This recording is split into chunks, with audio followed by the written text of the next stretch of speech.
while and you feel like you've hit a plateau and you're just not improving anymore. You've upgraded your hardware, but you're still not able to be as fast as you would like. Well, guess what? I did that too, okay? I'm as guilty as you are. And that's exactly why Racine and myself created what we call the advanced way to learn. By using the techniques that we're about to show you, we were able to win national championships, and we're now coaching real-life drivers and sim racers all across the globe. So let me tell you why you absolutely need this to improve your racing skills. On this platform, you'll go through 5 learning steps.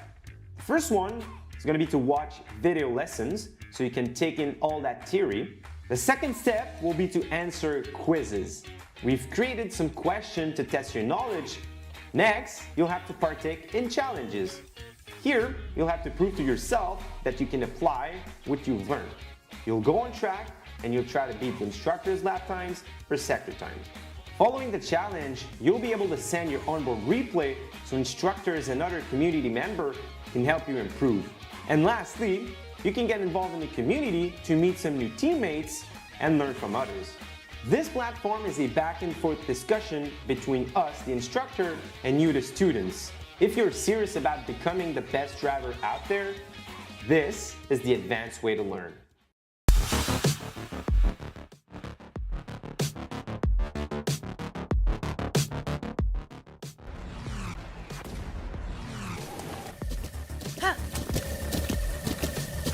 With the Butt Kicker Gamer 2, what you see and what you hear is what you feel.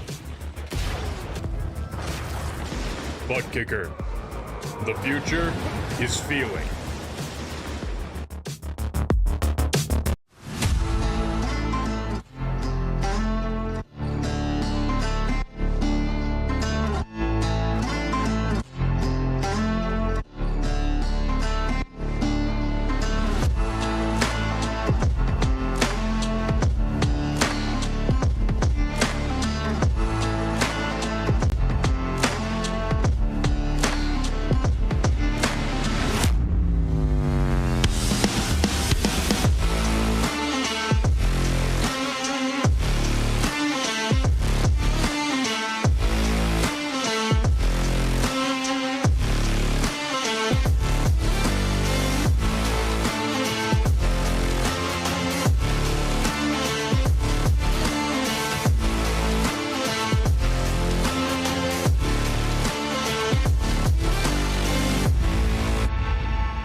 Hello everybody and welcome to the last opening round of the PRL Series here in Season 4 of 2024. It's multi-class night again here on Thursday night. The GTP and GT3 cars set to take centre stage for one last series in this great league organisation. It's myself, Ian O'Leary, and Lorenzo Bonda alongside me for this one. We were starting things off with the Cup Series, Lorenzo, on Sunday night. That was a great opening to that championship, hoping for a great opening to this championship as well at one of this series' most testing circuits that we're going to go into all season long. Yeah, Ewan, if I think about it, I think we started it off with a very technical oval, Bristol, and we're ending the week here in PRL probably with the most technical track for traffic management for IMSA class, which is Mosport. Absolutely. This is the look at the schedule in its entirety. Mostly it is normal multi-class circuits that you expect, but there's one or two surprises in there for me, Lorenzo. Well, mainly one actually. One that doesn't really see multi-class racing very much, and that's Zolder. That's going to be an exceptionally difficult event on the 10th of October. I really am interested to see how Zolder actually fits. And hence, if I call even, is not the Zolder, is the new Zolder. Well, not new, it's been, you know, new walls, new paint here and there, but the track's still the same. Yeah, it is, and you can't do much with the layout. We're going with the alternate layout, though, which effectively misses out the final chicane. It turns it into a much gentler couple of turns, so that's to look forward to in a couple of weeks' time. But first of all, it is Canadian Time Motorsports Park to kick us off with the new season. It's a very foggy day, as you can see, here at Canadian Time Motorsports Park. The qualifying session is about to begin, but before we do that, it's time to thank the sponsors that make this broadcast possible, starting with Advanced Sim Racing. Owned and operated by passionate sim racers, Advanced Sim Racing designs and builds the sturdiest and most durable aluminium profile racing simulation cockpits available in the market today. All PRL members also get a 5% discount on ASR products using the Precision 5 coupon code. Racebox offers mid and high-end button boxes for sim racing enthusiasts, from the casual gamer up to the most meticulous sim racing driver. Competitively priced and carefully handcrafted, our button boxes are an enjoyable addition to any sim racing setup. Visit raceboxsimracing.com and get a 5% discount using the Precision 5 coupon code. The Bookkicker. Bookkicker products provide incredible immersion and realism to every game. Feel every nuance and truly put yourself in the driver's seat. Moradness. Moradness is a performance lifestyle brand motivated by motorsport and founded by professional race car driver Daniel Morad. For more, visit moradness.com. Mr. Hedge iRacing Photography. Capture your finest, proudest or simply worst moments from your hobby in up to 8K resolution. A great addition to any sim room. Visit www.mrhedge.co.uk. And finally, Advanced Motorsports. Get ready to learn to be fast with Advanced Motorsports. Follow them on their socials to become a better driver. Big thanks to all of those sponsors who make these RaceSpotTV broadcasts possible of the Precision Racing League 5 nights a week here every evening about 9 p.m. Eastern time. I don't even know what time it is in America at the moment. 9 o'clock, thank you. It's 9 o'clock Eastern at the moment. 8:30 if you are looking on Tuesday night for the GT3 broadcast. But it's here with the GT3s mixed with the GTPs as well. The reason why, Lorenzo, I singled out Zolder in the schedule as opposed to not this circuit as well as Zolder in the schedule is that Zolder, first of all, doesn't see multi-class racing very much, but we've covered that. Mosport does see multi-class racing. That doesn't exactly make it much easier to actually contend with, though. No. There, I think, in terms of difficulty, I would put Zolder being more chaotic and being harder to pass because you have. Let me do it over here, top of my head. I think you have about four. You have for sure 4 90-degree turns. You have one chicane that is very hard for you to do side by side. You can barely do side by side in GTPs and GT3s. So, of course, it is part of. They have multi-class. It's the very famous Zolder 24-hour race. We've seen in iRacing multiple series that we cover here on RaceSpot already that went to Zolder. But Mosport is part of the real-life IMSA calendar. They do this kind of stuff right there. Even though it doesn't look as a big track, already hosted F1. but it's a good track for you to go on, 100%. And we've got a bit of a view on where they're with Adam Ostrich through the first couple of corners. By the way, there are nearly 50 drivers in the field here tonight. They don't have to battle for position in this qualifying session, which is a good thing, but they will have to battle for position, of course, in the race. The race, of course, being an hour long, we will see pit stops, although it isn't mandatory that you actually make a pit stop. And throughout this qualifying session, there will be 4 laps available to these drivers. On lap 4 at the moment is Pat Pelcher, among others, and he's gone back to pit lane. So that is it as far as he goes.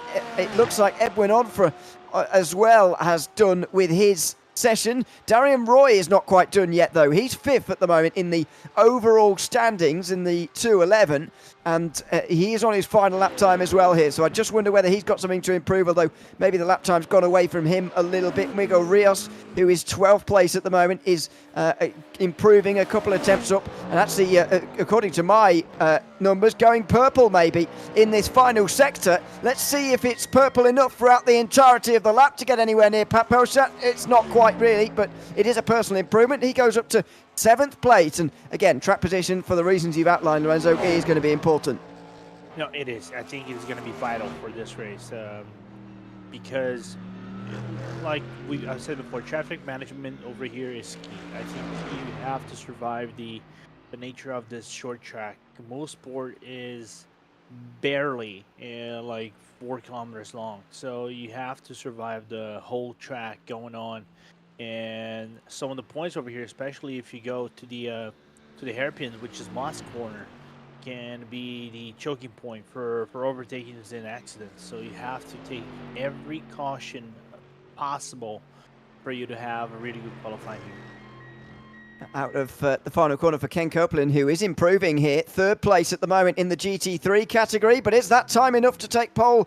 The answer to that is no. Let that lap get away from him, unfortunately, at the very end, I think. Who else might be improving? Brett Gardner at the moment is in 4th position, might be making a very slight improvement, but it's not going to be anything too major. This is his final chance to displace Michael Brooks, who has currently set the best time and has used up all of his lap times at the moment. Tony Costello, I don't believe, is improving in 2nd. Copeland has returned to pit lane after completing his lap times. What about Gardner? Is that enough? It's close. It's the front row for the Mustang, but 2nd place for Brett Gardner.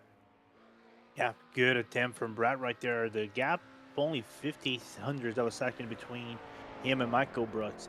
One thing that we have to notice, though, is we haven't talked about it, and this is going to be a topic of conversation, is this new car. I think this car is new, isn't it, Ewan? You can talk us through about that. What do you say, sorry? I think this car is new, isn't it? Oh, yes, sorry, yes. Sorry, I didn't realise what you were asking me.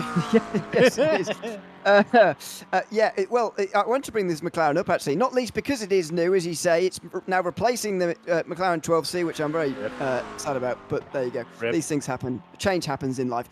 However, there has been some unusual BOP applied in the new patch yesterday. Well, depending on where you are in the world, it was yesterday or today.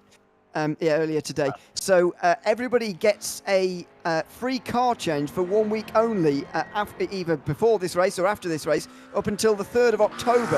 And that applies to the GT3 only series as well, that runs on Tuesday nights. You get a free car change because of those BOP changes to the McLaren. Normally it costs you 20 points, and it will do after the 3rd of October. However, those rules have just been changed. Yeah, I mean, it's nice to have new cars in the field, isn't it? I'll tell you what I'm more excited to see, though, in the fild here in GT3s, and we already got a flavour of that on Tuesday. It's the brand new Ford Mustang and the Corvette, 2 manufacturers we haven't had in GT3 in iRacing for a while, because we've still only just got rid of the Ford GT. Yeah, unfortunately. Rip Bolt Ford, my favorite car. It didn't deserve to go out like this, but then again, it's coming to Mustang. I love the Mustang. Great new car. Very comfortable to drive too. I know you got beef this season in comparison to some other cars, as we look one of the few Porsches 911 GT3s that we have around the track. So let's see how Kenny Cochran is gonna do on the final corner. But if we're judging this season, even Mustangs should be fine in comparison to the McLarens, the Mercedeses, and other cars in the field. Yeah, it seems to be a pretty well-balanced field, actually, in terms of manufacturers. We'll see how it looks when they all get on the circuit together, of course. I believe Dave Minnaar now, the Cadillac driver we just saw coming over the line a couple of moments ago, is the only driver left in the field now. It's actually setting a time, but he's going to run out of time because he's still on the Mario Andretti straight, which inexplicably contains turns 6 and 7 as well as the best overtaking opportunity on the circuit, which, of course, is arguably down into turn 8, although there are other chances. Let's have a look at the qualifying results in grid form and look at how they'll line up for the hour ahead of us. Brandon Williams Wilson, will be on the front row with Pat Pelchat. A tenth and a half separate the two of them. Edwin Onov and Timothy Fries Larson will be sharing row 2 ahead of Nathan Ray and Darian Roy. Teammates sharing row 3. Miguel Rios and Casey O'Brien are next, followed by Matthew Luke and Matthew Denis, who round up the top 10. Denis was in the Sunday Night Cup Series, don't forget. Devin Young and Dave Menninger round out the next row. That's row 6. At 7th row and 13th place, Jeff Evans alongside Jeff Carollo. Bradley Holly is 15th in the field, the second most starts in PRL history, and he's adding another one to his list today. Andrew Ellis is in 16th, ahead of Neil Alexander and Nicholas Schwartz. At 19th place is Drew Joesse, with Chris Stewart for SimCity Racing round out the top 20. Barry Cochrane is 21st, and Deacon Greenfield was the only driver not to qualify in the entire field. He will join them at the back. In GT3, it's been Mustangs everywhere. Front row of Michael Brooks and Brett Gardner by half a tenth of a second. Tony Costello and Ken Coplin round out row 2 with Jim Feliz and Chris Long on row 3. 7th place in the GT3 class is going to be Mitchell Ian Green. Chase Wilson will be alongside him. Evan Henneman will be in 9th place, ahead of Eduard Aguiar in 10th.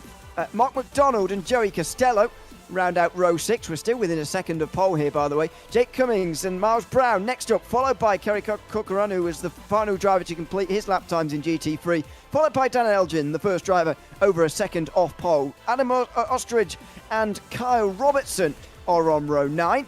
Then it's Sean Staker and Matthew Maturo who round out the top 20. Doug Evans and Ian Brown are next, followed by Marco Janssen and Mark Kalin, with the final drivers of Nicholas Collender, Barry Suhan, Sean Murphy and TJ Yankee, the 28 drivers in the GT3 field. That makes up 50 overall, a huge, huge entry, and even more difficulty for the GTPs because there are more of the GT cars than there are of the prototypes. Well, we're in warm-up though, and we've got a few minutes to go. Let's have a look at the pole laps from both classes, starting, of course, with the pole lap in GTP. In these very foggy conditions. I can't imagine this helped Lorenzo, by the way, the actual foggy conditions, but this is an exceptionally quick lap from Brandon Wilson, and it looks really quick at this circuit as well. Mosport is a really exciting place to drive, and even from the off-board cameras, it looks extremely fast. It's basically a minute long, which is insane to think about. Less than 4 kilometers, 3.95 kilometers, so everywhere these cars go, regardless of the GT3 or the GTP, they look fast. Look like a Formula 1 cruising around this track back like in the 70s. So it's insane the speeds you can actually do in a track like this, which still carries on the old school effect of sorts, as he's going to round up the lap for his pole lap. Into the final few corners, so delightful in these cars, just easing the car left to right. Brandon Wilson with barely a bit of opposite lock on the exit, and that gives the Porsche a pole position alongside Pat Pelchat in the Acura, who will be alongside the front row with him, and there'll be Cadillacs up there as well, of course. And then the variety in GT3 will be fantastic too. This is a look at the pole lap from GT3 on board with the Ford Mustang. Michael Brooks setting the best time here. And this is a wonderful sounding car, isn't it? Easing it over the hill here, down Clayton Corner, as the world seems to drop away from you there. Now down in towards Turn 3 and Quebec Corner, and then towards Turn 4 and Moss Corner. It's a great sounding car, and Michael Brooks has got it planted as well. It does, as he's going to go down the hill and prep for Moss Corner. Gotta say, he even easily my favorite sounding car, probably tied with the Cadillac Series GTP. It's easily the best sounding car today in iRacing, and probably in motorsports in general. Yeah, it's not bad, is it? Although I still think the BMW Z4 sounds the best, but that's just me fanboying on the car again. Fair. I'm talking about nowadays cars, not the old. Okay, yeah, fine. Yeah, no disagreement. Turn 8 then, right-handed, through the S's, then 9, getting it all the way to the left-hand side to get the best possible exit out of 10, and then that run to the checkered flag, which got Michael Brooks pole position, and he'll be looking to use that, and use that bit of track position as well to hold on to a win. But this race, Lorenzo, is an hour long. It's one of the advantages actually of doing one series per night now instead of cramming 2 in on most nights anyway is because we can get a bit of a longer race in, which is quite nice. We can have a bigger entry as well because you only need half the people effectively. And so what we've got here is an hour-long race. We want to talk strategy though, because there's a fuel limit applied to these cars, although they won't have to make a mandatory pit stop. The GTPs can only use 85% of their fuel tank. The GT3s can only use 65% of theirs. So it is going to be very interesting to see how they play that one, but I'm assuming it's going to be pit stops all round.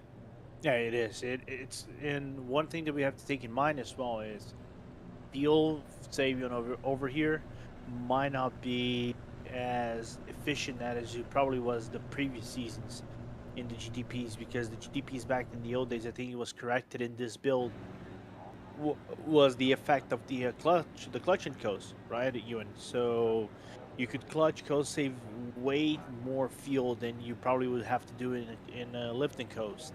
So I don't know if that would translate to 1, 2, 3 laps for 85% fuel for the GTPs, but we expect maybe the pit window to go around 40 to 40 something minutes long.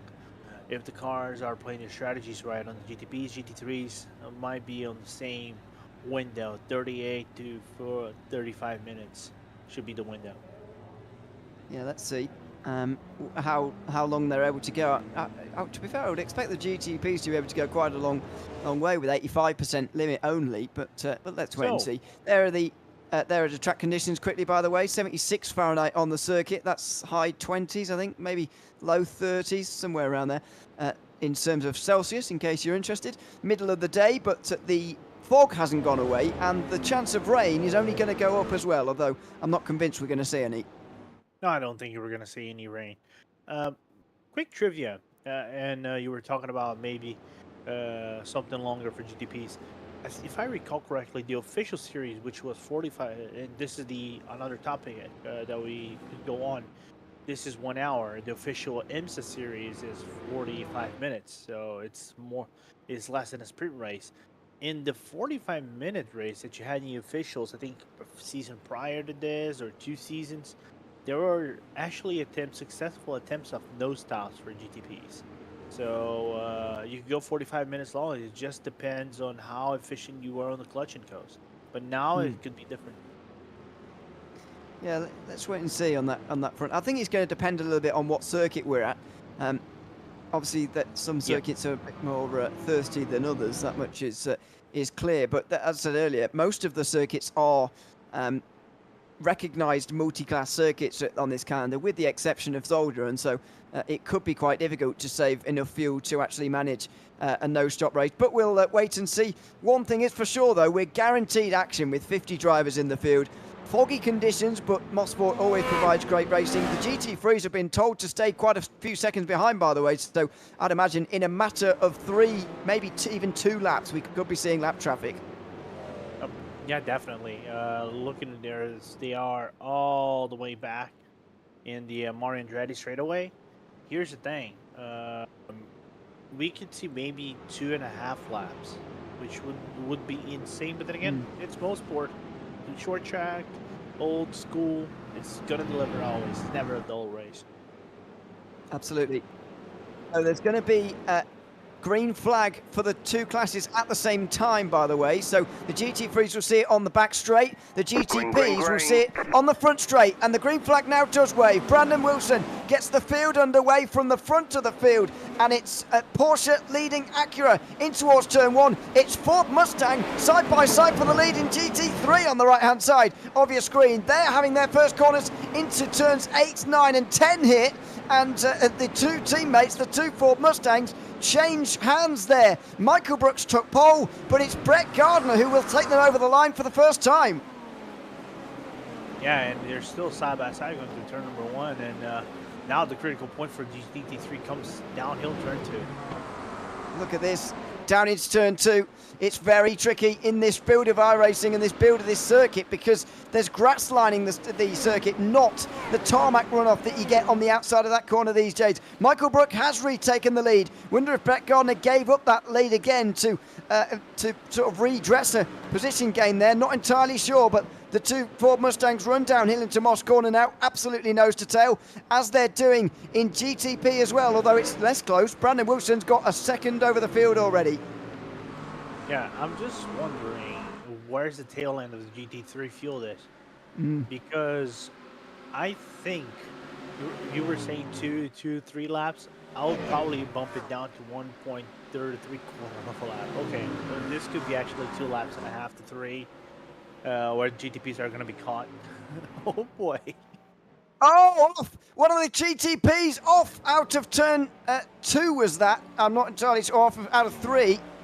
Well, that was not ideal. We've already seen pit stops, by the way. Kerry Corcoran has been into pit lane and retired, I believe. Jeff Carollo had to start from pit lane, and there was non-starter as well, as only 49 took to the green flag. That is the crash, I'm afraid, for Nicholas Schwartz in the number 9. It's kind of lucky there was no one there to collect him. Yeah, the crest going from turn 1 all the way down into Clayton Corner right there is just one of the worst, because it is blind and you kind of have to throw the car downhill, basically 5th gear, and sitting flat. Yeah, this is Edwin Onofre, who lost his rear wing and is now in pit lane. That's pretty unlucky, isn't it? And he's feeling the effects of losing the rear wing there. There wasn't much contact to take that rear wing off, that's for sure. Yeah, I think he was just trying to use his Bumblebee tactics to shape into the Peugeot wingless program, but didn't work out. Unfortunately, no hypercars or GTPs are wingless anymore, so there you go, that's the way you have to go. Bradley Holly into the grass, I'm afraid, making his 487th start in the PRL here tonight. Making a mistake into turn number 3. That's a classic case of going too quickly into the corner. He's fortunate that he didn't slide into any walls. Meanwhile, the lap traffic at the end of lap 2 is going to come on lap 3. So TJ Yankee at the back end of the GT3 field is about to get overtaken by Brandon Wilson, who goes over the line to start lap 3 here. And, excuse me, he's starting lap 4. I'm losing count already. No, he is starting lap 4, excuse me. So there is the GT3 traffic. We're now into it after over 3 laps, and here we go. And one thing we can talk about it over here, Ewan, could be one of the perfect tracks you can say traffic gives. There you go. It gave you one spot, but traffic takes. All the gap that you had to Pat Powell shot is now going to go bye-bye, because it was 2.5 seconds, now nearly less than a second in a few seconds, of course. Oh, look at this view from Mark Kalin at the GTPs, hounding all of the GT cars. Interesting that the lower downforce, the lower aerodynamic downforce cars pulling to the right as soon as they could there, so they can hold the inside line in towards turn number 8, although they do want the racing line by the time they get to 8 as well. Make them go round the outside. Look at the speed difference through here. Yeah, it's inhuman. It's literally inhuman. Inhuman, yeah. It seems impossible, doesn't it, really? But this is to be seen to be believed, or whatever the phrase is. Through turn 1 they go again, nearly 5 minutes into this race, and now the real traffic begins, because the midfield of the GTPs getting into the midfield of the GT3s. Look at the gap that the leaders have here as they all run out wide through turn 2 using the downforce of these GTPs. That is the advantage at Mosport, I suppose. When you get into the corners, all of the corners pretty much, the GTPs hold a very big speed advantage. Yeah, they do. They kind of can throw in basically at any corner, and the only thing they're gonna have to rely on is braking. Oh, side by side. Oh, Good hold. into Moss corner. That was all a bit awkward, but they've got out of the other side, and now they will just pass on the straights, which is recognised a little bit easier to do. This is the battle for 10th place. Mathieu Denis just ahead of Andrew Ellis, Devon Young, Jeff Evans, then Chris Stewart. Side by side for 10th. Ellis gets down the inside. Andrew Ellis moving up into the top 10 for the first time. So a good pass made from him. And he moves forward in his Acura over the line again. Not so busy for the lead at the moment. Wilson has 2 seconds again. He's restored that advantage, but not many changes of place other than Larson, who moves one. He just goes wide at turn 2, and he loses 3rd place. Yeah, but the gap to Nathan is not all that big. It's about 1.5 seconds, and Nathan is a little bit stuck on traffic. Look on the replay. What happened? Clayton corner again. Just went deep on the inside there, trying to pass too many cars at once, I think, on the inside at turn 2. Reeds. It's always the danger, isn't it? Trying to do too much at once, almost, in terms of lapping. As we go back to the battle for 2nd place, Ken Copland has got ahead of Michael Brooks now, who is in 3rd place. Brett Gardner. Michael Brooks is leading. Brett Gardner's now down to 3rd. And look at the prototypes. Don't know whether they can get down the inside at turn 9 or not. Now they're on the outside at 10. And they should be able to deal with that. The GT3s now pull back to the racing line as the prototypes pull to the inside. This is going to be a breathless race for them, because the back end of the GT3s now is going to be a long way from the front, and of course they're gaining, by the way, 15 seconds a lap, these prototypes, and so every 4 laps on average they'll be overtaking each driver. Yeah, something like that. Now, questioning you, Ewan, if on this kind of race, on a track like this, would you rather be the one overtaking, overlapping, or being overtaken? Because I know drivers that hate to be overtaken in a track like this. Like they get nervous and can get riled up because of the other drivers that are overtaking you. I'd always rather be the faster driver in the faster class. I think it's a bit more fun, first of all, but also you do feel a bit more in control. Although I know that some people don't get on with prototype driving, prefer driving the GT3s, and they don't mind looking over their shoulder all the time and just trying to accommodate these overtakes, as all of the GT3s are currently doing very well, might I add. But I think it's a lot easier when you're in control like that. It does feel a little bit safer. It feels like you can be a little bit calmer with these prototypes, especially at a circuit like this, where you can use the speed through the corners to great effect at a track like Mosport. Yeah, absolutely. And also for me, is interesting. Tracks like this is those traditional, synthesis of, you have a 1 hour race, 45-minute races. I think we're seeing Cochrane just loses 3 spots in like 4 corners, which is insane to think about. Imagine driving this for 1 hour. It feels like a century. Yeah, exactly. It does. Yeah, absolutely does. Barry Cochrane there got caught up behind a GT3, by the way, and he didn't want to make it 3 wide around this circuit particularly, and so he decided to stay behind and just take the position lost. One of those positions lost was to Bradley Holly, who is now up to 16th place in the field. He span from just outside the top 10 after qualifying in 15th place. On board we go with Devon Young here, just Jeff Evans and Chris Stewart up ahead here. And over the line they go in this battle for 12th position in the field. It was for 10th earlier on, but the two battling for 10th and 11th, who are Andrew Ellis and Mathieu Denis, have both got on away now. And this is one of the closer battles in GTP. It comes up in the midfield. It does look like Chris Stewart's under a bit of pressure. Yeah, it's kind of surprising for me to look at, as we're going to look what happened to CJ Yankee. Left the curb being on the inside, and then a mega bonk into Moss. Not optimal, I think, quoting suboptimal, according to Louis Moulade. Which which for me kind of begs to tell you a little bit of a trivia. Do you know when I did training for GTPs, I'll let you take this over and I'll finish up my series later. We'll get to that. Devon Young gets to the inside through turn number 8. Can he hold it there around the outside at 9 to get the inside at 10? No. Good defence from Jeff Evans, who hangs on to 13th. As Nathan Ray who goes off from 3rd place.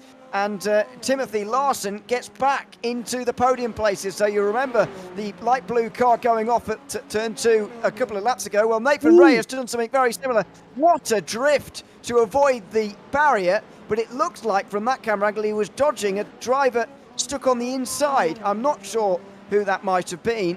However, it looked like there was a car stuck to the inside of turn 2 there. Yeah, from what it looks like, it could be Jeff Carolla. I could be very wrong. I hope I am wrong. He's down in pit lane, Jeff Carolla. That's why we're speculating about that. He's made a pit stop as well as Edwin Onofre, one of the few GTPs to have made pit stops. This is what happened to Carolla. Oh my goodness, huge snap, and he, well, trampolines back into the circuit again. Now, I want to know how he's ended up where he ended up, to be honest, because this is not where we found him when Nathan Ray was having his... Oh, dear. Well, that's a slightly unfortunate moment. And as he was spinning around to get back going again, Nathan Ray saw him there and twitched through the middle of the corner. And I still can't believe he avoided the wall, to be honest. Meanwhile, Brandon Wilson is in the traffic again, and he's been caught by Pat Pelchat. This is a huge battle for the lead now, as the leaders hit traffic again. I think right in front of the GT3 leaders, I think that might be Brett Garner just ahead of them. So it's insane how this traffic can give and take in just like one lap. You can basically lose up to 2 seconds in one lap just if you catch the traffic wrongly, which is insane for a track like this. It's lost over 2 seconds. This is the save of Nathan Ray, by the way. Oh, it's great avoidance too. I think if he'd have stayed on course, he would have hit Carollo. But to avoid the tyre wall from there, to drift through the grass is extraordinary. And somehow he's still 4th. Top 10 worthy. I'm sorry, Yep. this is top 10 worthy. Can we ask them to be on top 10? Sure, we can try to do the shameless plug. We'll give it a go. Pat Pelchat continuing to try and close Brandon Wilson, who's having a much better run through traffic on this lap. He grows the gap to over a second, but there's a little bit of a slow in front of him as one of the Ferraris was looking at one of the Corvettes into Moss Corner, and Pat Pelchat will close in. There he goes, diving at 5B. So that's a pretty aggressive move from Pelchat to try and gain some places, and gain some time, I should say. Has it worked? Not sure. Nathan Ray, meanwhile, is on the back of Timothy Larson all over again. So only a lap and a half on from his huge moment and slide in the grass. He's looking for 3rd place at the end of the Mario Andretti straight, going to go on the outside line. He's going to try and box Larson behind a Corvette, but he can't quite do it, and he stays in 4th. Good sportsmanship, though, to allow Larson to go through. Looks like we've got a big crash for Chris Stewart, I'm afraid. Outside the top 10. SimCity Racing, Twitch on the way down the hill at turn 4, and there's the result. Yeah, like I said, downshift to 5th. You go right on the crest. You kind of have to have the car stabilized during the entry of the corner. If you don't have that kind of thing, bye-bye. Into turn 3, excuse me, for the battle for position 3. Timothy Larson ahead of Nathan Ray. Okay, both going to get caught up into turn 5 here with one of the McLarens, although Larson will go down the inside through the first pot. A bit awkward. This corner where both of them are as quick as each other, these two classes. This, by the way, is well, the Corvette's getting... So that's Doug Evans involved with a Cadillac there in the GTP field. Now, was that Casey O'Brien? It must have been, I suppose, because he is in pit lane now, Casey O'Brien. So that was Doug Evans in the Corvette getting a big slide on through the penultimate corner, and Cadillac didn't really have anywhere to go. Those kind of things are somewhat inevitable. Oh, lead change. Pat Pelchat. Pat Pelchat's in the lead, and that was Brandon Wilson going slowly out the final corner, I believe. Makes it look like a slow-down penalty, but I don't see where you would have picked one up here at Mosport. Here's the reason why. As he got out the final corner, Wilson has a huge slide. Oh, what a save. It's a miracle he's still going. He has lost the lead, though. Yeah, good save though. And now it goes back to. By the way, it goes back to what I was going to say here, Ewan. Do you know if you have a fuel set 100% for these cars, you can Oh. actually what a save, man. By the way, amazing reactions. Uh, your tires actually last way less than your fuel does. You can actually burn your tires in a whole stint, By the depending way, on the weather. sorry to cut you off. By the way, some green light came on the steering wheel after that save from Brandon Wilson. Do you know what button that might have been that he would have accidentally hit for some sort of green box to come up on his screen? I'm sure his arms were so everywhere that he accidentally hit a button there on his steering wheel. Good Meanwhile, question. we'll get to the bottom of that. Meanwhile, this is an awkward spin for one of the Corvettes down the field. Bowie Suin in 25th position now, I'm afraid, and that's the last of the running cars who haven't made a pit stop yet in GT3. So they make their way over the line again. Yeah, it's barely worth us discussing anything, Lorenzo, because as soon as we do, we get interrupted by something happening on the circuit. There's too much going on. It's most part, man, and lead again. Again. It's not going to change. We'll be okay. It's a bit of free track, but this isn't going to last long. You wouldn't have thought. What? Battle for positions? No, no GT3 traffic, clean air. Yeah, so. Oh no. That's the part that's not going to last very long. No, it's impossible. Dude, I remember there was another league that is coming up. It's pre-qualifying. You guys don't want to probably the league that I'm talking about. Imagine doing if there's nearly 50 cars in here. Imagine doing 60 cars in here. Yeah. Add 10 more and do a pre-qualifying with these cars, like same little format. It's like you're overtaking a car every 3 seconds, 3-4 seconds average, and I'm doing this from the math off the top of my head. So Yeah. it's literally insane in my point of view. We're capped, by the way. Sorry, we're capped, by the way, in this series at 55, so we couldn't go to those quite numbers, but it is a great field that we've got. Look at that. That was Pelchat weaving to overtake one of the Ferraris. Brandon Wilson trying to take advantage, but he wasn't quite close enough to get there, and so he stays behind. Over the line they'll go with still 42 minutes to go. We're not even a third of the way through this race.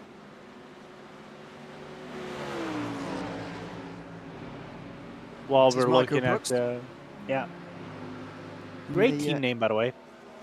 Well, it's not accurate. He's not the wrong stuff at the moment. He's 1.3 seconds ahead of Ken Copeland. And what's more impressive, I think, is the fact he's put nearly 5 seconds into his teammate, who he shared the front row with, Brett Gardner, now in third in one of the other Ford Mustangs. As we get back to the lead overall, Brandon Wilson very close to Pat Pelchat. Yeah, once again, good battle. The only thing that, what is the thing that I'm very sad about looking at the grid right here? I don't see any BMWs, man. Where are the BMWs and hybrids? Because they do perform very well in this track, and from what I've been looking, grabbing setups and things like that, because officially on the iRacing series, as we look on the replay, this is on board with Matthew Denis. Yeah, behind the 222 Corvette, down the inside at turn 3, gets it. Oh dear, that was an always closing gap, and he's spun round. Overcommitted. Oh, which car is that? Off turn number 2. I didn't see anyone myself through the fog, so its visibility It was is not just great. the live pictures. It wasn't the live pictures. Man, everything's kicking off. It is, yeah. Pelchat and Brandon Wilson are still leading, but now they've been caught by Timothy Larson. This was Barry Cochran in the Cadillac. Oh dear, that's not nice, I'm afraid. Nope. Off the road and no front end for one of the Corvettes, and well, the Cadillac's okay. They'll continue on, but been a front wing or front bumper damage for one of the Corvettes. Meanwhile, Pelchat there able to hang on to the lead because they had to go past one of the McLarens. They're into thicker traffic again now. And Larson's now joining the fray, so 3-way battle for the lead. long until Nathan Ray joins the fray, if you like. Through turn 1. Oh, goodness, that was close. Round the outside for Pat Pelchat. I think Wilson was trying to go through it all at the same time, and Larson's right there too. They all got away with it. Big wiggle from Wilson down the hill there too. On board with Larson now as he looks up at the two drivers ahead of him. Envying those positions, of course. It's not a good run from Wilson down the hill here, and there might be a chance into Moss Corner. Here goes Timothy Larson looking at the outside, but turn 4 does make it pretty difficult to have a dive at turn 5. Yeah, because being on the inside right there doesn't favor you in terms of the natural flow of the corner. P8 That's off. Matthew Luke off the road. Oh, and the rejoin that gets him into 3 wide moments immediately, but he's okay. And he'll hold on to 9th, at least for the moment. Would like to know how many off-tracks we've had so far in this race. It's probably in the triple figures already. This is how it happened. Back end got twitchy once he actually started turning the car around. Luckily for the Ferrari, it didn't become an Italian. Off! One of the Porsches off-road into the barrier. It's Anna Mosford in the 96 who's gone off into the barrier. He's back going again, thankfully, but that was a big spin, I'm afraid. And this is how it happened. Contact with one of the two Corvette teammates there. I think it was, let me consult my timing screen for Corvettes Kyle who are running Robertson, together. I think it was Kyle Robertson, yeah. Yeah, but that was racist then. That was a little bit unfortunate, I think. Down the back straight go the battle for second place. Past a couple more GT3s. Brandon Wilson still ahead of Timothy Larson, going round the outside of someone through turn 9 there. Meanwhile, Jason Wilson and Mitchell Ian Green are fighting for the last point inside the top 5. That's a big dive down the inside from Nathan Ray, who gets a big flash of the lights from Chase Wilson, because that means Mitchell Ian Green is going to go through immediately. And there you go, through for the 27 McLaren. Yeah, I wonder if he was saying thank you very much. Probably something else ending in U, actually. But, yeah. Anyway. That's for another day. Second place is becoming the battle now. Pat Pelchat has got 3 seconds away. Is this bad looking traffic for Wilson? Is his pace going away? Is the pressure of Larson getting to him? But whatever it is, the gap is growing, and it's growing quickly. Yeah, but then again, I wouldn't say don't count this one out. Maybe into a top 3 Foreman again. Maybe battle for 2, 3, and 4 Foreman as well. Like I said, I think this track is the perfect example of traffic gives and traffic takes. It's just one point in the track that he has to catch position wrong, and this does not surprise me at all. Yep. Here we go. Brandon Wilson into the pit lane, and that was the only decision, I think. He knows he can make it to the end from here, but he's having a bit of momentum at the moment, and bad run. So just think, let's go into the pit lane, let's regroup, let's get back going again in a few moments' time. Chris Long now has been caught for 4th here in the GT3 class, and look at this, as the GTPs try and make their way through, it's going to be very awkward, and it's going to be an interrupted battle here between these trio of McLarens. Yeah, while you have P1 going around Pat, there you go, Pat is going around them, I think. That's no, not Pat. That is not Pat. Yeah, but the numbering of the site that actually confused me. That's a duo of Cadillacs going through there on that occasion. Might be the battle for 5th actually, between Dave Menino and Miguel Rios. Could be. Which is close. I'm only saying that because that's 2 Cadillacs close together. There's the manufacturer spread through the field. It's quite varied, but as you would expect in this series, the newest, one of the newest GT3s on the block, the McLaren, has been taken up best by the drivers. Yeah, I think right now it's the best car, one of the best cars. Oh, one of the Corvettes around. Yeah, I'll get back to my point later. Is that Robertson or is it no? It is Kyle Robertson. Yeah, in the Corvette. You can continue. Yeah, looking on the replay, or he had that contact with a 96, and right after that, he had a moment of his own. But going back, I know. Oh, right on his own. Everybody, well, good deviation from Really missed him. everybody. Yeah, nicely done. But just wrap up real quick. The 720, I think, is for high speed and some corner tracks that need reacceleration. Is probably the best car. I know you got nerfed on the aerodynamics earlier today, but still probably the best car around in GT3s today with the Mustang. Oh, That was over aggressive. Goodness me, Bradley Holly was that was kamikaze stuff into turn 3. Really, there was a Corvette rejoining after turn 2. He doesn't look phased, does he? It was, although he is focusing clearly. There was a car coming back on again after an incident at turn 2. There was a car he was already passing. It was 3 wide, straight bombing down the middle, and he gets through. As I say, Bradley Holly making his 487th appearance in the PRL today, searching for his 124th win. He's one of the most successful drivers in this league's history, and we're approaching number 500. Hopefully we'll see number 500 before the end of 2024.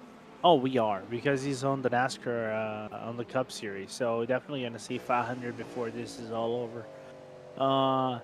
One thing, though, is I like his wheel style. I think he's still using the NASCAR bays with the paddle shift on the back, which might be a little bit of an addition, but quite a unique setup that you normally don't see from drivers that have their rigs around iRacing.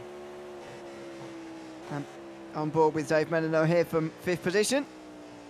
That's Miguel Rios right behind.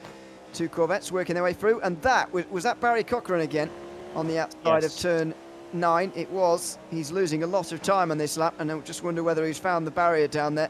You don't have to go very far off to get it. Hello.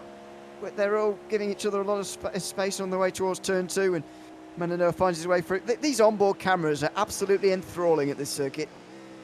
No, they are. I love them. I think it's one of the best circuits for you to have, as I was saying about, contact. Which position is this? Brendan Wilson. Having This is important. So he needs to make his way through traffic quickly. At the moment, it's not happening for him. That's Jeff Evans ahead, and he can't afford to spend a lot of time stuck behind him. No, he doesn't. I would say he has about a lap and a half cushion before potentially his P2, P3 position in the track is completely gone. Not sure who that is behind him, by the way, but they are lapped down. He's not under pressure for position here, Brandon Wilson, despite the presence of another GTP right behind. Just over half the race remaining, and we're still waiting for most of the pit stops here in the race. That is a McLaren getting punted into the wall, and I'd imagine there'll be a penalty coming the way. Was that Evans who made the contact with him, I think, coming through first? Yeah, it was indeed. So I'd imagine he'll be getting talking to, at the very least, from race control after this race.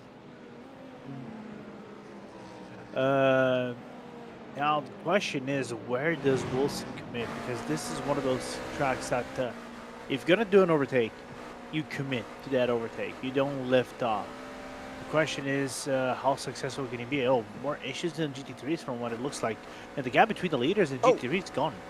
Oh, Wilson, look at this, but careful. Oh, there's a Ferrari coming back on circuit, and they're still side by side. Jeff Evans round the outside through 3, hangs on to the top 10. That's unbelievable. A flash of the lights from one of the Mustangs. That's Michael Brooks, who's leading this race. And what he saw in front of him was an impending disaster. He's gotten away with it, though, as off the road is Andrew Ellis ahead here. That will give another position to Wilson, who's back in the top 10. What is happening in this? But then again, I say what is happening in this race, but then again, I have to, remind myself, I've seen this before. This is Mosport. It always delivered this kind of a wacky race.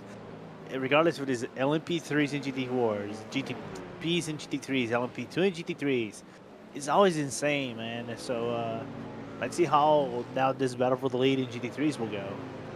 Yeah, Michael Brooks has been caught by Ken Copeland. This gap was over 3 seconds at one stage. Brooks was looking comfortable. Clearly some traffic has come into this, and some just general driving as well, of course.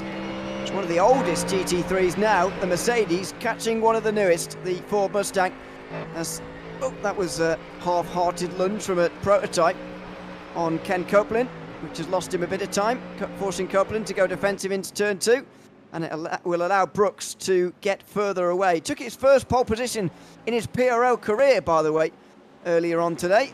So he'll be very pleased indeed to gather that, as that was a prototype on the grass through turn 4, somehow holding on to the car and staying on the road. But Neil Alexander nearly caused a very large accident there.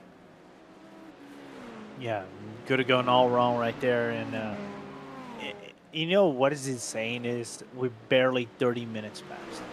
Barely 30 minutes past. Don't know if I want to see this on board. Oh dear. We're going to. There's a look on the outside. He was pretty tentative to actually through turn 2, knowing that there's a short straight that the prototype will be a bit more powerful on. Getting past the Corvette, it's sort of a distraction of going through the middle. Very hard to judge because you can't actually see where you're going there, but Alexander's a very lucky boy there, I would say. Yeah, it is. No complaints right there on that end. So, change for 4th position in the meantime. Dave Menonot back ahead of Darian Roy, who is still ahead of Miguel Rios. This is now a quarter of a minute behind Nathan Ray, who's still in the podium places.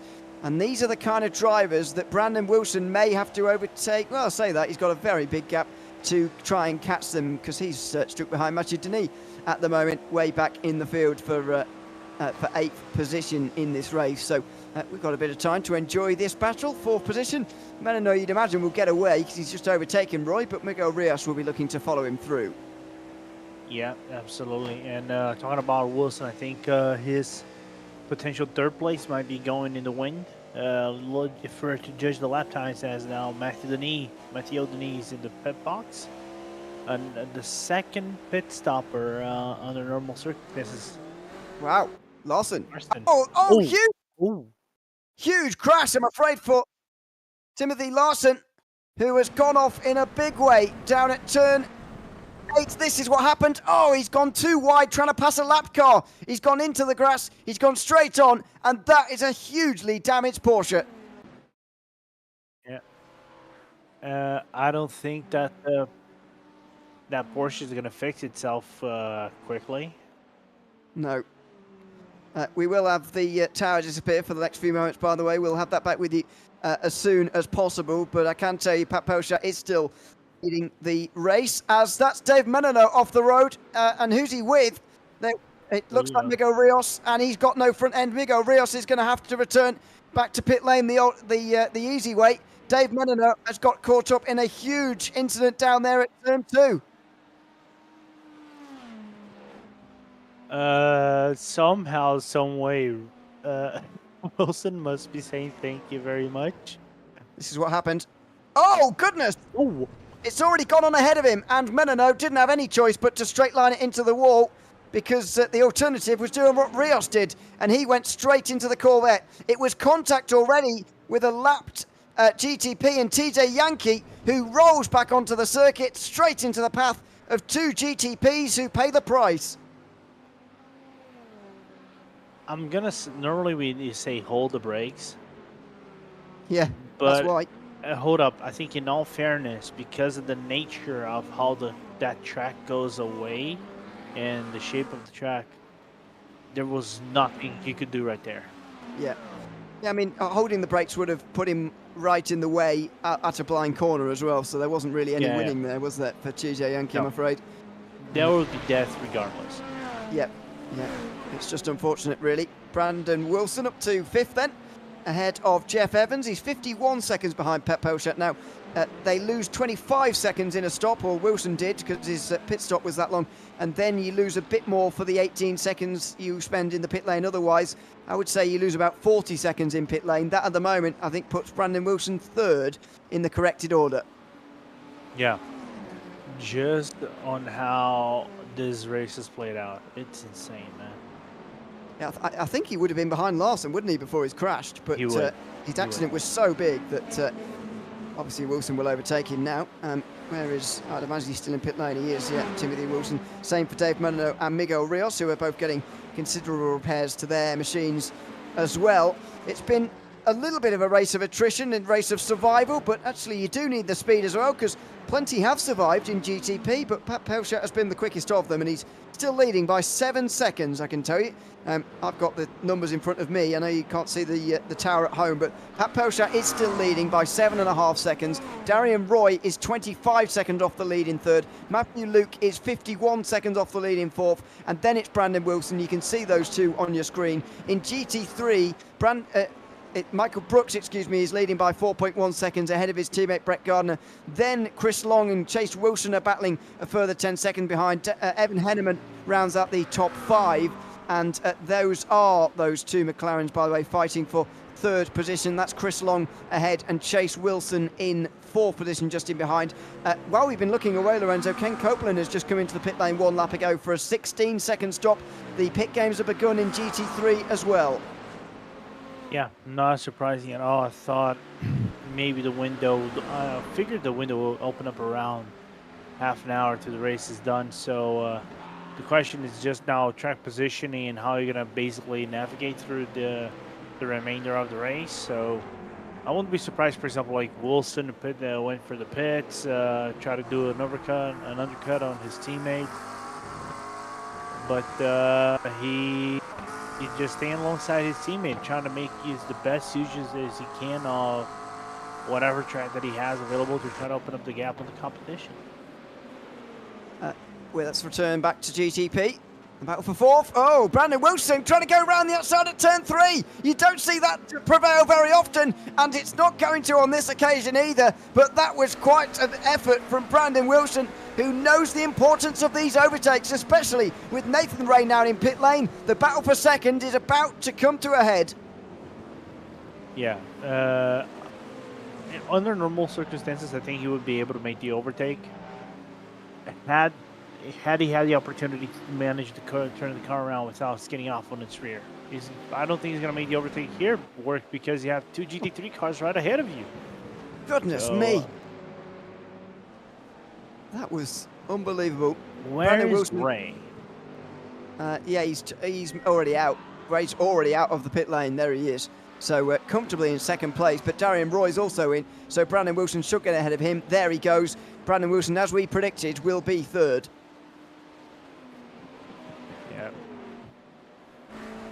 Meanwhile, Michael Brooks is in, by the way, from the lead in GT3. So where's he going to be in relation to Ken Copeland, who pitted a couple of laps ago? The GT3 overall battle is about to come to a conclusion. 17.1 seconds in the box for Michael Brooks, but he does have quite a way to go down pit lane. He will drop outside the top 5 for now. Where's Copeland? He is not close enough, I don't think. Brooks is already making his way out of the lane, and there he goes. He holds a slender but decisive advantage in GT3. Yeah, they just have to survive for 21 more minutes, 23 more minutes, really, give or take, if we're going to have a lap extra. It's not, it was easier said than done, put it that way. Yeah. So, meanwhile, Brandon Wilson back to third.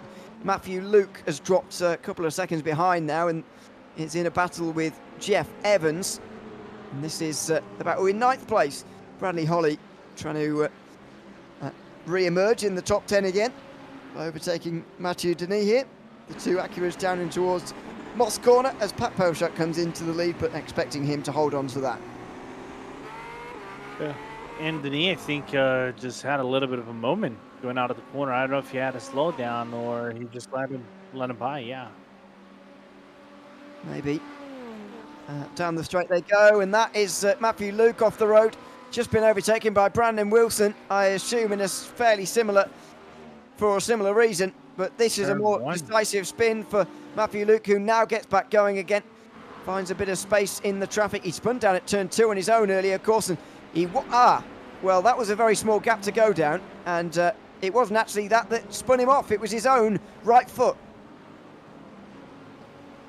Yeah, but I think that was self-inflicted. You can say that with 100% certainty. And there's Pat Pelchat. He's only 3.5 seconds in the lead. You know, this is not a race that's over by any means just yet. He has still got a race on his hands here with 20 minutes to go. This is far from over. Oh, it is. Just give me 3 cars at Moss, and he's right behind them once he goes into the corner, and see what happens next. Doesn't take a lot for you to lose 3 seconds in traffic around this circuit. That's for sure. Out of Moss Corner he goes and onto the Mario Andretti straight. Brett Gardner, meanwhile, the current leader in GT3. Not a long-standing leader, I wouldn't have thought. Comes into pit lane. Chris Long is not the 17 McLaren you can just see behind there, but he's a bit further back. He's also pitting. There's Gardner. Now, where is Brooks and Copeland? There goes Brooks. There goes Copeland. You can see them on the right-hand side, working their way past. And so Michael Brooks will indeed be in the lead again, but he is being caught by Ken Copeland as well. He's compromised on the way towards turn 2. That Mercedes is making inroads. Yeah, and another thing, Garner's gap has actually shrunk. So it was about 5 seconds prior to the pit lane overall. So the round 2, 4.1 seconds, 1 second shred off. You just give traffic on the way for Copeland and Gardner's way. We could have a 3-way tie for the lead in the final moment. That's the aerial camera that we haven't been able to use too much of today because we can't really see through the fog. We're not going to be having conditions like this all season long, by the way, although chances of rain are going to remain at 60% at their highest this season, as I'm afraid Duduese makes his way onto pit lane, escapes back to pit lane. One of those drivers who had escaped problems so far, but I'm afraid he now joins the list of drivers who are damaged, and that is why. Yeah, can I have a look on the cockpit real quick? We'll have to get another look in a few moments for that. Making our producer do even more work on a very busy I don't afternoon. care. He's paid to do that, so paid to do what we want. we in some ways. Mark McDonald, meanwhile, is in GT3. That cleanses the field there. Here we go. Is he going to counter steer? Yeah. The car doesn't look steady at the entry, and it's kind of like the suing off basically kills the tires, man. And also, even in that little straight between 1 and 2, you could already see that he had some level of suspension damage because he was turning on the straight just to make it go straight there. Yep. It's like it's kind of like you're driving a lowrider of sorts. Very tricky. Harry Cochran out on the circuit again. He's just getting hits there. Is that Matthew Luke, or is that someone else? It's maybe another one of the Porsches, but just hit there through turn 3. That's why he got a slow exit. Look how busy pit lane is, and it's not because everyone's making scheduled pit stops. There's a lot of damage repair going on there.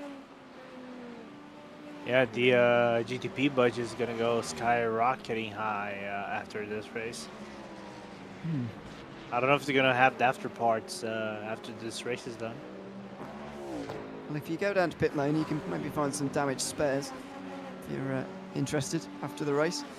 If I recall correctly, Mosport, listening to one of my Canadian friends that goes to Mosports occasionally, he says sometimes you can actually grab some of these things after the race is done, depending on circumstances. Yeah, I know that Arjun has picked up some old IndyCar pieces, not from here, because it doesn't live in Canada, but from, well, I don't know where from actually, but he just has. So there you go, it can be done. Meanwhile, Pat Pelchat is less than 2 seconds in the lead, and why that's notable is that it's about 30% smaller than it was last time we checked in with those two. Ken Copeland is a bit further away from Michael Brooks, so those are the two leading battles, both of them within touching distance right now. Yeah, race 2 seconds faster on the lap. So there is a world where we can see that battle for P1. Let's hope so. Down the hill, through turn 4 they'll go. And as you said earlier, one little bit of traffic could really close in the battle, and there it is. There's a bit of traffic that has not helped Pat Pelchat at all, that is going to allow Ray to gain on him on the straight as well. He's going to get the slipstream from the Cadillac here, which is trying to stay out the way. Now he's going to jump to the slipstream of Pat Pelchat, indicating he wants to go through. The Cadillac will lift off before the corner. Here we go. The battle for the lead's on. I said 3 cars, not 1. Oh! Into turn 9, Pelchat there, slow by McLaren, and look at Ray there looking at the inside, but he's not going to go for it, and now he's got to wait quite a few corners to get his moment. Yeah, he's gonna have about one more GT3 I think to settle with in a few corners beside this GTP in front. Here we go with the radar, by the way. We were told that the chance of rain would increase throughout the race and not stop increasing until the end, but rain is on the horizon somewhat there. That's not the most comforting viewing for the drivers. Nah, but then again, I don't think it's going to be enough, or it's going to hit track to affect the grip levels. Say, oh, this race is going to be dry by the end, by its end. Yeah, I don't think wet tyres will be needed, that's for sure, based on the amount of rain that seems to be falling there. So it's an all-accurate battle for the front of GTP, for the front of this first round of the championship here at Mosport. It's the PRL GTP GT3 Series, the fastest of our multi-class PRL series that we're covering here on RaceSpotTV every Thursday night until the end of November. It is Pelchat's currently leading ahead of Nathan Ray, who's trying to close in as best he can. Pelchat on the grass, Ray going one side then the other of GT3 traffic. Another enthralling onboard from this great circuit. Yeah, I think Pelchat had to check up a little bit so he doesn't hit the GT3 right in front at the exit of turn number 1. They're going to have to check up again into Moss, I would have thought, unless Ray can get them both. It's a big moment here, and he does. He goes round the outside of turn 4, brakes at turn 5 just about in time. Pelchat goes a little bit wide, but that should only help his run out of Moss corner, and he's got a fantastic run. And he will push past the McLaren. Ray won't have any chance into the next corner, but we're at a stage in the race now where the GT3 traffic's so spread out that there are no clear laps. Yeah, as the teammate swap now, Wilson into 4th, Long into 5th. Chelsea Wilson making up 1 place. As you can see, they were seconds ahead going into those corners. Immediately at the final corner, they're getting passed by Pat Pelchat. Unbelievable speed difference between these cars. Round the outside for Nathan Ray. He makes it work. He keeps it less than a second.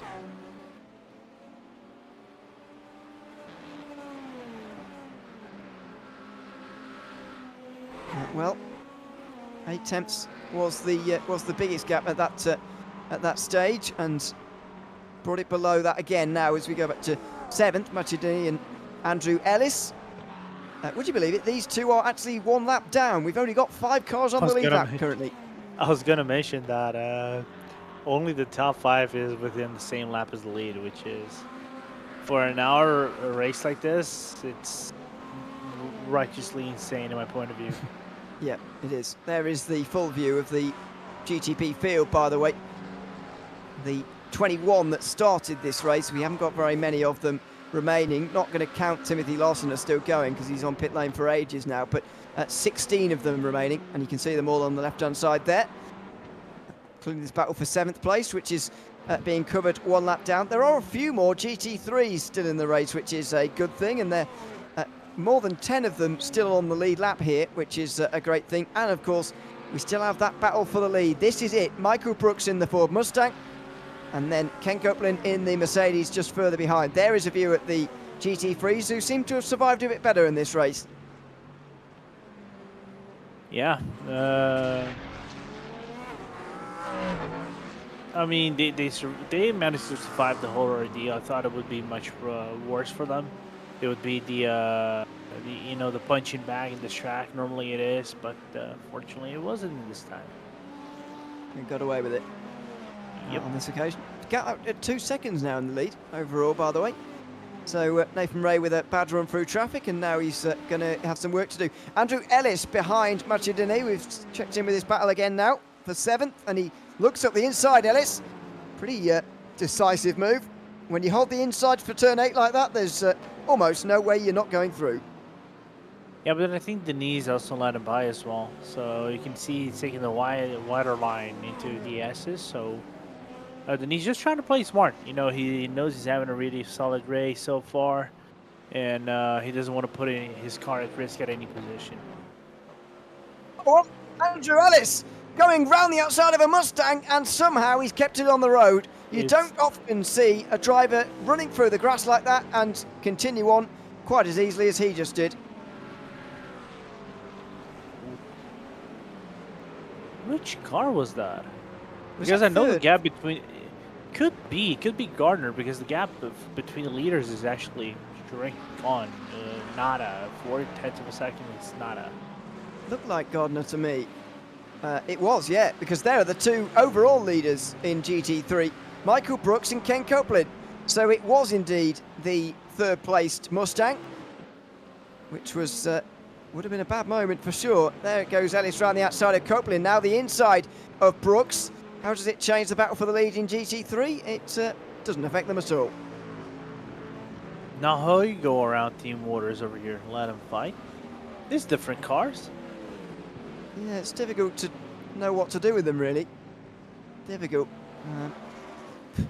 Also, it's race one as well, so you're not thinking about championship implications by any means. This is the view of Andrew Ellis going around the outside from Brett Gardner's point of view. That was quite extraordinary. I'm still amazed he kept it on the road. Yeah, thank God new grass physics keep the car on the road, Yeah. not the Old ice grass physics. Yeah, wouldn't Yeah. have happened. If it was on the old grass, half of this grass probably would have been dead. Yeah. I think. It's probably a little bit more realistic, actually, the iRacing grass now. It used to be exceptionally icy, almost as if it had been like wet grass, but constantly. It's always which wet, is yeah. Not quite the case, obviously. So. Imagine if iRacing reverted back to the ice grass just for one day, and they put an entire rain in the race at any given track. Like you can have it Spa, you can have it Nürburgring, Nordschleife. Give me a track of VIR, for example. That would be fun. To be fair, I'm not actually sure whether in the current iRacing build, whether if it rains, does the grass stay wetter for longer? I've not tested that out, to be honest. I don't try and drive in the grass, so I don't know. But it'd be nice to see. Darian Roy comes in from 4th position. I don't know what that's all about because he's already made his scheduled pit stop for the day and he's decided to come in again. He might have hit the incident limit, but that's the only thing I can think of. Nope, he stopped. 5 seconds on the box. Unless he's underfueled by accident, then that's a puzzler, that one. Not sure. Wet tires. He's putting wet tires. He's gone on to wet tyres. Let's hope not. No, he wouldn't have had time to do tyres in 5 seconds, would he? I don't really know what he's gone for. No. He hasn't actually dropped any places, which is why I bring up tyres. You know, has he gone for tyres because he had time? But no, he didn't have time, and no, he didn't take tyres, so I don't know. No, if I remember correctly, tires are up to 16 seconds. For the front is about 8 seconds. Or 2 tires, 8 seconds. Full tires, about 16. So, yeah, 4 seconds. We would just potentially only fuel. Well, on board with Michael Brooks we go again. As one of the GTPs dives down, is inside. The Mercedes you can just see behind is Ken Copeland. He's trying to overtake and win this opening round of the season. Good run out of turn 3, although he's just had to have that last little breathe off the throttle as he thought he was going to run wide into the grass. He doesn't get that run towards Moss Corner unless he wants an audacious dive. Brooks feels the need to just bring the car maybe half a car width to the inside of the racing line. Misses the apex at Moss Corner there, and the Mercedes here is going to have a chance, although Brooks, with the slipstream of those lap drivers ahead, is going to be able to use that. And there's one of the Porsches really interrupting Copeland now. He would have felt that's one of his better chances, and the Porsche and its indecisiveness to get through on Michael Brooks has prevented Kemp Copeland from even having a go. Which Porsche was that? I don't know, but not a very helpful one as far as Copeland goes, but he's got a good run out of the final corner here. He's on the way in towards turn 1. He's not going to be able to make a move. He'll have to wait again.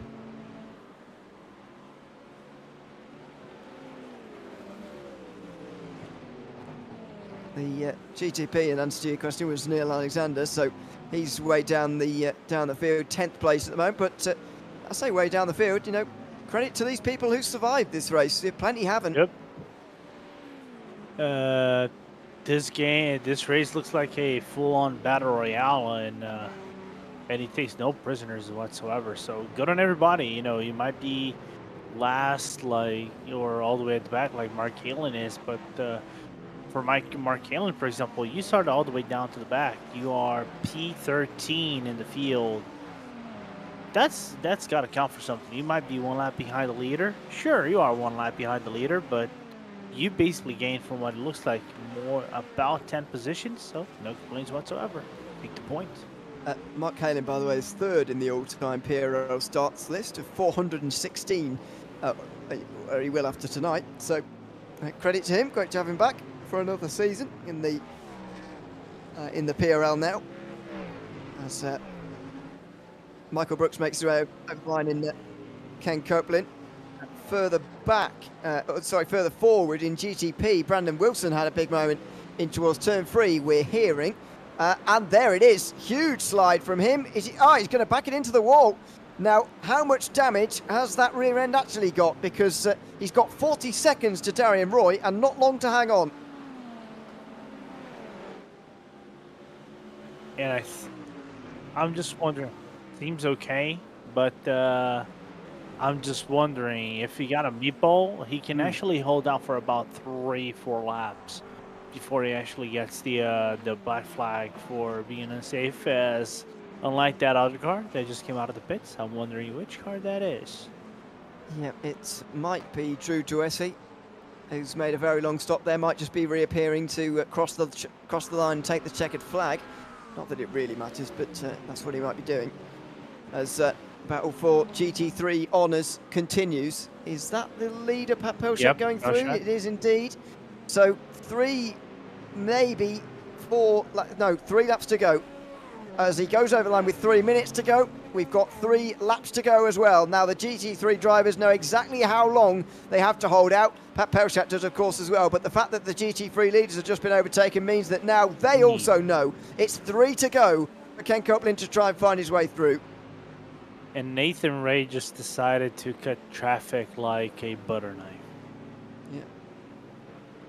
That was very dramatic from where we were sat, but very normal, I think, as far as the GT3s and GTP drivers are concerned. This is the view from onboard of the inside of the Mercedes, and then switches to the other side. Looks less dramatic from onboard, doesn't it? Yeah. From the outside, it kind of like it looks like you're evading a big one at Daytona or Talladega off the start. We've got Bradley Holly in the wall, I'm afraid. Down the order, he was running in 8th place, I think, after recovering well, but he's not going to recover from that. It's a huge smash. Oh, he's bounced across the circuit twice. I don't think I've ever seen that. He's bounced into the inside wall, then the outside wall, and he's come to rest on the inside again. That was weird. Talk about having a double Emmy or a one-ball combo. That's one to talk about for today. Here's the view from the static. Oh goodness. Combo. And that Cadillac pretty lucky as well. He didn't end up right in the middle of the road, or he wasn't indeed 2 seconds closer. Otherwise, he would have been using Bradley Holly as a ramp, I would have thought. So that's good news. Meanwhile, down the inside of Ken Copeland there for one of the Acura GTPs, and this gap's growing. Michael Brooks is getting an advantage that he might be able to take all the way home. Yeah, 8/10 of a second is something that you can be comfortable with for the remainder of the race. Now the question is, does Mark McDonald? Yeah. Wow, we're hearing it's starting to rain lightly now. We're starting to see rain on the circuit as the white flag waves here at Mosport.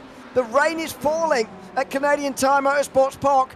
With 1 more lap remaining, everybody is going to have to keep their wits about them here because it's very light rain on the circuit, and we'll all have dry tyres on, of course. Pelshak moves to the outside of one of the Ferraris on the way towards turn 3. He'll be very glad he's built an advantage over Nathan Ray of 3.5 seconds. Yeah, from what it looks like, we only have light rain in the final sector. Therefore, it won't affect the track as a whole, Ewan. So Pat just have about 3-4 corners to go for him to get the checker flag that he also desires. Oh, You can't there even it see is. right It's a there. bit heavier than light now on the back straight. If this race were going on for another half an hour or so, we'd be seeing quite a situation. But indeed, it must come to an end. And the final seconds are ticking past now. Pat Pelchat is on his way through his final few corners right now to take yet another victory in the PRL. It's his 16th victory in the league's history, but a very sweet one indeed. Round 1 of the GTP GT3 Series goes to Pat Pelchat by nearly 4 seconds. In the rain at the end, it's going to be a battle for the win here as well for Michael Brooks, who's going for his first ever win in the PRL here tonight, as is Ken Copeland. Only one of them can get it here at the very end. It looks like it's going to be Brooks, but there is a huge amount of rain in this final sector now. They're going to have to just tiptoe, use the heat of those dry tyres to just evaporate the rain away. And Michael Brooks, through the final few corners, is going to take his first PRL win by just under a second in a 1-2 for the team. What a fantastic performance. Talk about a debut. Well done. Good racing, and still have some more stuff in the track. Still more battles and positions to decide in the rain. Into position 5 we go. Look at this, down the inside for Mark McDonald. Oh goodness, he was only just about given enough room. It's a run to the line. He flashes the lights as if to say, well played, Evan Henneman. He hangs on to 5th position, but what a last lap that was between those two. I really want to look on that again if the door was shut right at the apex, and if that was flashing lights of displeasure or something like that. But then again, it's racing, my friend. It's final lap. You fight tooth and nails to retain your position. Good race overall. Most sports always deliver some wonky stuff. They delivered again, and Pat Pelchat came out at the top. Let's look at the replay. Did he get the door shut here, or was it just, it was all within the rights, wasn't it? Oh, goodness, it was close. If McDonald had kept it in there, then I don't think Henneman would have had any complaints about getting carted wide. However, he took that risk, and it paid off, and Evan Henneman finishes in the top 5. Pat Pelchat parks his car on the front straight in a very photogenic fashion. He exits back to pit lane, and he'll be very pleased indeed. He denies us donuts, but it is raining. Here we go with the results then, and there are a lot to get through. After 55 long laps of racing, Pat Pelchat wins by 3.9 seconds. Brandon Wilson and Nathan Ray join him on the podium. Ray, of course, in second, and then Wilson in third. And then all of the others on not the lead lap. Darian Roy finishes in 4th, ahead of Jeff Evans, running at the top 5. Then it was Andrew Ellis, the first of the Cadillacs, in 6th position. Mathieu Denis, Matthew Luke and Neil Alexander all finished 1 lap down as well. Barry Cookerin was 2 down in the end. In 11th position was Bradley Holly with that late smash. Casey O'Brien finished 7th down, although did get to the end. Dave Menino, Miguel Rios, Edwin Onfra, Timothy Larson, Andrew Duese all got towards a reasonable amount of laps, and I think most of them finished by crossing the line as well. Unfortunately, the likes of Devon Young did not, neither did Chris Stewart or Nicholas Schwartz. All of those out the race pretty early, along with the likes of Jeff Carollo and Deacon Greenfield, who I don't really think started the race even in this race. GT3 was won by Michael Brooks, 9/10 of a second the gap at the end ahead of Ken Copeland, with Brett Gardner, his fellow Mustang, in 3rd. Chase Wilson as the first of the McLarens in 4th, and Evan Henneman just finished ahead of Mark McDonald and Jim Feliz in that dramatic late finish. It was Jake Cummings, the last driver on the lead lap, with Chris Long and Miles Brown rounding out the top 10. These 1 lap down, by the way. Ian Brown finishes 11th, ahead of Matthew Maturo, Mark Kalim, Kyle Robertson and Marco Janssen all 1 lap down. Adam Ostrich was 2 laps down after his crash out the final corner. Nicholas Collender 3 down, with Bowie Suant, Eduardo Aguirre and Sean Stecker rounded out the top 20. Mitchell Green and Sean Murphy were both 8 laps down. Doug Evans and Joey Costello were both 9 down. TJ Yankee 11 down. Dan Elgin, Tony Costello, Kerry Corcoran finishing many laps down at the end of that race. Let's bring in Pat Pelchat now to chat about that race and that victory for him. Congratulations, Pat, for the win. How were those final few laps? Not only were you getting chased by Nathan Ray there, but it actually started to rain as well. How are you doing? Oh, man. Wow. I don't know what to say. To be honest, what a race. Seriously, what a race. Nathan Ray has had some crazy pace, and I'm pretty sure something happened to Brandon Wilson, but he was flying, man. If that, I don't know what happened, didn't happen, he was going for the win, man. He had so much pace tonight, but oh my God, did I work for this one. Absolutely. I think everybody worked even just to get to the end of this race. I mean, you would have had expectations about how Mosport with 50 cars and multi-class action will have gone. How did it meet your expectations or succeed your expectations? Patience was key. I think everything tonight exceeded my expectations. I mean, the car, I got a setup done last minute last night. Almost ran the Porsche, but yeah, we stuck to the Acura. We worked a lot on the set last night, and I don't know, man, it really clicked. So this year, I'm getting home like 15 minutes before the start of the race, where usually I can prepare for 2 hours before. So this season is going to be a bit of a time crunch, and everything tonight exceeds expectation. It was great race, man. Well, congratulations on the win. Thanks for coming to chat to us as well. Well, thank you guys for the broadcast. Thanks very much. It was a lively one, that's for sure. Thanks very much for chatting to us after that victory. Pat Pelchat wins tonight by just under 4 seconds from Nathan Ray, who now also joins us. Welcome in, Nathan. Good to have you with us. Are you slightly disappointed you couldn't get to the win there, just under 4 seconds away? Oh, yeah. I caught a really good break in traffic at one point and just couldn't capitalize. I was as close as like a second and a half on Pat and just had nothing for him. That said, after the adventure I had going through corner 2 earlier in the race and the rallycross exit of the corner, I'll take it. I mean, I'll ask the same question I did to Pat. How did this race sort of meet your expectations for what traffic was going to be like, what the racing was going to be like, and then how did it actually turn out compared to those expectations? I honestly didn't expect it to be quite this hairy. All the officials I had done this week up to this point were way more relaxed, but the GTs stayed pretty clumped together.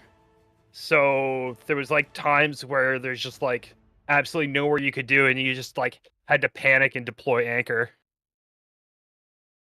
Well, congratulations on finishing second here tonight, and thanks for coming to chat to us as well. Thank you. Nathan Ray finishing second there in GTP. Third place was Brandon Wilson, who also joins us now. Welcome in, Brandon. Good to have you with us. You were one of the only drivers in the field to go for an early pit stop throughout that race. First of all, why did you decide to do that? And second of all, did it pay off? So I'll start with the second point. It did not pay off at all. But it was not by choice, of course. I had got a little bit of rear end damage passing some GT3 cars going onto the front straight. And I noticed it immediately. As soon as I went through turn 1 and turn 2, I could feel the rear end start to slip a little bit.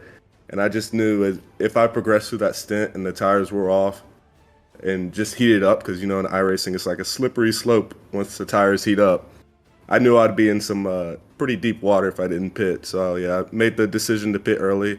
Luckily, I was in the fuel window, so I could make it to the end. But, yeah, definitely hope I can put it together next race and run a clean race. Your expectations for the season in that sense? We're at Spa next of all, and that's more like the other circuits we've got on this calendar. It's a recognised sort of multi-class track sort of calendar, with the exception of Zolder, and this one probably one of the more difficult traffic tracks as well. But how are you feeling about those more conventional racetracks in the season as a whole? So I feel like at Mosport, you know, it's one of those niche tracks, so not everybody is fast. So the skill spread is more severe at Mosport, I feel like. But Spa, I feel like everybody is good at Spa and, you know, does more conventional tracks. So it's definitely going to be a lot more of a challenge next week and the weeks moving forward. But I don't know. I think I got a good shot. I feel comfortable in the car. The Porsche 963 feels really hooked up. And, yeah, I like my chances. That's good to hear. Congratulations on the podium tonight, and thanks for chatting to us as well. Thank you. Thanks very much, Brandon Wilson, third place tonight in GTP. Let's go to GT3 now, starting with Michael Brooks, who, of course, won by just less than a second in the end. Welcoming, Michael, congratulations on the win. how are you feeling after that? There was a lot of pressure on you there, but with it being Ken Copeland right behind you, did that alleviate some of the pressure, or were you both racing for the win? It alleviated a bit of the pressure. I know Ken, he's a safe racer, so I know in the end he'd push it. So, yeah, overall, I mean, thank you first of all, but overall, I mean, the wrists are killing me after that one. That's most sports a tough race. You're dodging not only the back markers, but all the GTP traffic as well. Makes it really tough to try to strategize. And, you know, Ken just had the better strategy in the end. I saw him get taken out by that GTP mid-race. Luckily, he was able to salvage it and then pull some really good laps and catch right back up. Yeah, it was an exciting last part of the race to watch for sure. I mean, you've selected the Ford Mustang at one of the earliest opportunities in the PRL, I think it's fair to say. What made you select this car? Why have you gone for it this season? Oh, you know, I thought I'd bring the greatness of the Mustang over to the UK sim racing, and then I was like, well, okay, I'm getting used to this car, so I should probably rock it a little bit more. So it's just a bit of practice, trying to differentiate. I'm used to mid-engine. I used to drive the Lamborghini, so just trying to broaden the skill set. And I know the Mustang originally wasn't one of the most strong cars when I made the decision, but I think I got lucky with this weekend bringing it here. Let's see about the season as a whole. And it is interesting that no one's gone for the Lamborghini, actually, but there you go. These things happen in the world of car selection. Congratulations on the win here tonight, Michael, and thanks for coming to chat to us as well. Thank you so much. Thanks very much, Michael Brooks, winner of the GT3 race tonight, ahead of Ken Copeland, his teammate, who now also joins us. Welcome in, Ken. Good to have you with us.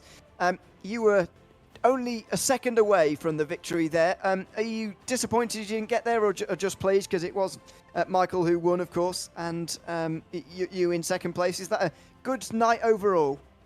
Oh, yeah, absolutely. I think that's definitely success for the wrong stuff. A 1-2 is definitely up our alley. We're only in race 1 of the season, so it's a really, really good start to the season. You've selected the Mercedes. I spoke to Michael about his likingness for the Ford that he's gone for, but it's going to make me feel a little bit old now, but the Mercedes has turned into one of the oldest GT3s. I know it's had an Evo version, and it's still not bad, but it was released for the very first time about 7 or 8 years ago. What's made you select it this time round for this season? And you're one of the only ones as well. I think a little bit of it's just driving style, but I really like the Mercedes. I pretty much main the AMG across the board in GT3. It doesn't matter if I'm running sprint races and officials or endurance races and officials, I'll pretty much pick it up. It's just a car that I really enjoy driving. I've learned to kind of sing its song, and it rewards me for it every now and again. So the only time I really hop outside of it is special events with the team, kind of explore some other cars on that end and endurance leagues and things of that nature. So the AMG is just, it's a lot of fun to drive. It's a lot of fun to listen to. And honestly, it's really rewarding when you get it done. Well, congratulations on second place here tonight. And hopefully we'll see you in the coming weeks as well. Yeah, absolutely. Thank you all for the broadcast. Thanks very much, Ken Copeland there. The second place finisher tonight, ahead of Brett Gardner, who also finished on the podium. Third place, Brett, congratulations on that one. And in the end of the race, you were on your own with quite a few seconds behind you and a few seconds ahead of you as well. But how are you feeling after that? Yeah, I'm feeling pretty good. Definitely can't complain. I think I had a really strong car, strong pace, but ultimately, I feel like I had a few too many unlucky incidents with traffic that really just took away a lot of time, and then I kind of had a few mishaps myself with just general consistency. However, Mustang is really fun to drive, so I'm not that upset about it anyway. That's kind of along the same lines that Michael Brooks was talking about the Mustang as well. I mean, how are you looking forward to the rest of the season now with the Mustang? As I mentioned to the others, this circuit is one of the tightest and most difficult probably in terms of traffic of all the circuits. So what are your aims for the season? How are you expecting the rest of the season to go? Is this race going to be an outlier in that sense? I don't think so. I think this season, looking at all the drivers we have in both classes, I think that it's going to be close and tight the whole way, and there's probably going to be some drama within the next race. I I guarantee, just between the pace that I saw between all the drivers today. So I'm just excited to see what's going to turn out. Yeah, we're looking forward to it as well. Congratulations on the podium tonight, Brett, and thanks for coming to chat to us. Thanks, appreciate it. Thanks very much. Brett Gardner there, third place in GT3 tonight. Well, that's about it for tonight here from the PRL GTP GT3 Series. What an opening, Lorenzo. I mean, as a curtain raiser goes, that was about as exciting, as action-packed as we possibly could have hoped for. Yeah, we started off real strong. Of course, most sport has its few quirks here and there, provides a more chaotic race, but then again, it's the nature of the track. We saw a few incidents here and there, but we hope, and we're probably going to see a much streamlined season as we go on. Lots of actions. The feud is very close to one another, so we're on for a good season for the all Thursdays here at PRL for RaceSpot. Yeah, we're very much looking forward to it. Big thanks to everyone who's been tuned in over the course of the evening. Sorry I couldn't chat more with the people who were chatting along in YouTube. I did see, but we didn't have time, as you might expect, over the course of the hour here tonight. Plenty more opportunities, though, for you to get tuned in. Coming up next, of course, is the race at Spa. We'll be live from 8:30/9 ET on Thursday night next week, so make sure you come and join us for that on the 3rd of October. Between now and then, though, we'll be back with Cup Series racing again on Sunday night, as the 5 nights of PRL action are well and truly back here on RaceSpotTV, so I hope that we will see you then. For now, though, it's been myself, Ian O'Leary, Lorenzo Bonder, and Dustin Norris has been behind the cameras. From all of us here at RaceSpotTV, until next week and more racing in the Precision Racing League, it's goodbye for now.